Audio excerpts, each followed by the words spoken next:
Hi, this is Human Essence, and in today's video, I'm going to give a review of the book by Shari Franke. So I really will begin by recommending this book. The last word of this book was powerful and moving. I will not spoil it for you, so I recommend you read it and not rely on descriptions online. Franke's book is the bright light in a dark story. We learn from Shari that Ruby was determined to marry an engineer of a certain height and to be not only a mother, but a perfect mother. When she finds Kevin, he fits the bill, and she leaves school, gets married, and has 6 children. Shari is her first, and Ruby is a teenager. From 18 to 30, she gives birth to 6 children and also has a miscarriage. Ruby is described as a crying, raging, emotionally volatile mother. Shari is terrified of Ruby, and of course, as a child, feels defective, and Ruby is all too ready to blame her children for her inability to be or appear perfect. If this seems narcissistic, it is. Long before 8 Passengers, long before Jodi Hildebrandt enters the picture, Ruby was punishing the children in terrifying and sadistic ways, such as by shaving Chad's hair as a messy reverse mohawk to punish and humiliate him as a small child. Shari tries to comfort her brother. Kevin and the dog are gentle and kind to Shari, but seem both in love with Ruby as well as unable to control what is happening in his family. That's Kevin, not the dog. So Ruby had been a talented piano player. Of course, she gave it up to be a mother, and she puts pressure on Shari, obviously as an extension of herself, to be a piano player, and coerces and puts pressure on her to the point where Shari's in tears and telling the piano player that he has to give her a check because she's afraid of her mother, and the teacher does. Ruby becomes obsessed with West Point when her children are little and starts raising them as little military members and enforcing it with lining up and push-ups, etc. So she was, never a safe mother, really. By the time 8 Passengers begins, Ruby is fake on camera and a tyrant at home. She earns lots of money, so she gains lots of power in the family as a result of 8 Passengers. When Shari, as a teenager, as a 12-year-old, is allowed to start her own channel, she gains some popularity at school, and so Ruby pulls her out of the school. And so she ends up isolated and really focusing on her studies. She's a very good student, a very smart kid. Shari learns about depression at some point, and she reaches out to Kevin to tell him that she has these symptoms, and it's pretty dark. She has dark thoughts about, what she wants to do. And he's really compassionate to her and thanks her for trusting him to tell her, and asks, does she want to speak to a counselor outside? Does she want some support? And so she does get some therapy. And it helps a bit. She's afraid to bring up her mother at first. She feels like she's, being disloyal, but it helps her. And the counselor tells Shari to tell her mother how she feels about the piano lessons in front of the counselor. So you can just imagine this narcissistic Ruby being humiliated like that. Well, the result of it is that Ruby ends the therapy by telling Shari that the therapist says that she's perfectly fine, she's just trying to get attention. She doesn't need any kind of therapy, and she needs to just, go to school and forget about it. And she does not go back to the therapist.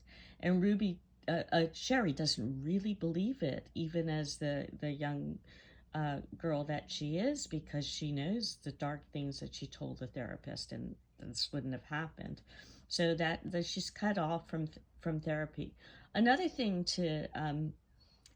that's comes up is that the bishop is telling Shari that she's much too hard on herself.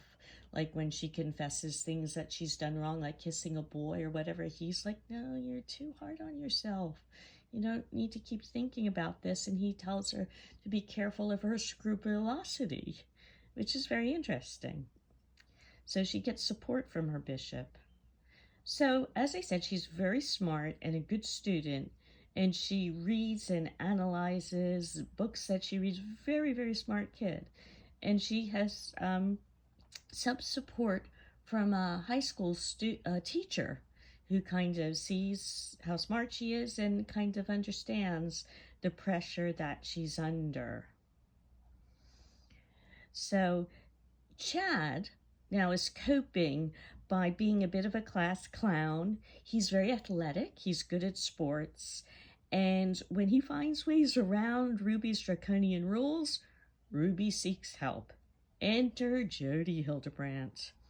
First, Chad is sent to a wilderness camp, and little by little, both parents and Chad are brainwashed by Jodi Hildebrandt.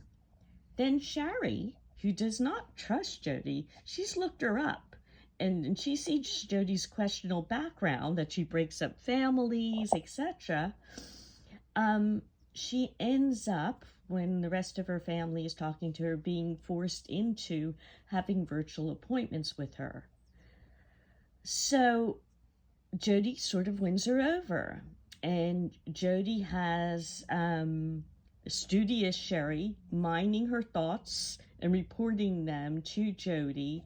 And at first it's the basic typical explanatory style, such as how many times did you have black and white thinking, how many times did you generalize, take it personally, etc.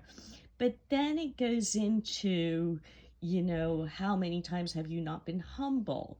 You're good at school. I want you to visualize failing your tests.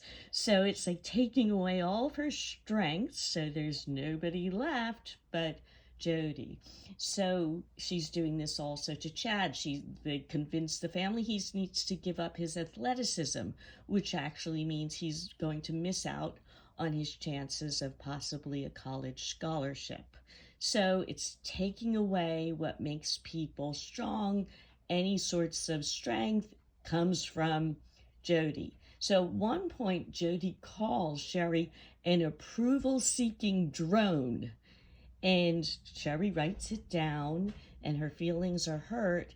And then the next week, she goes and she said, you said this to me and it hurt my feelings, but I'm looking into. And Jodi said, I never said that. That's something I would not say. And Shari knows that she did say it. So she's starting to have these doubts.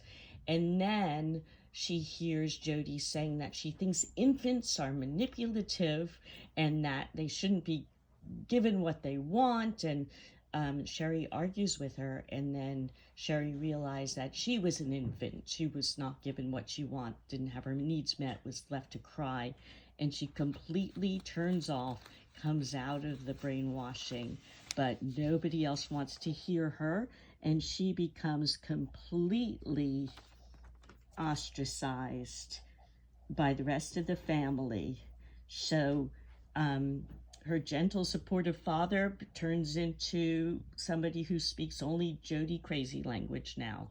So she's got nobody to turn to.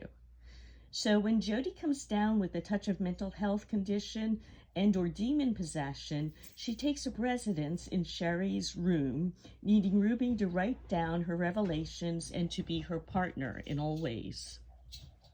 From then on, Shari is at college, being taken advantage by an older man, and she has difficulty ending her relationship with him until she finally goes to therapy.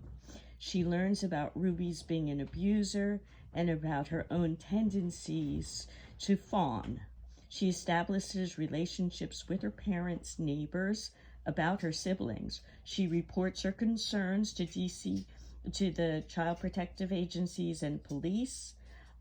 She visits Kevin's parents, her grandparents, and eventually she shares her concerns.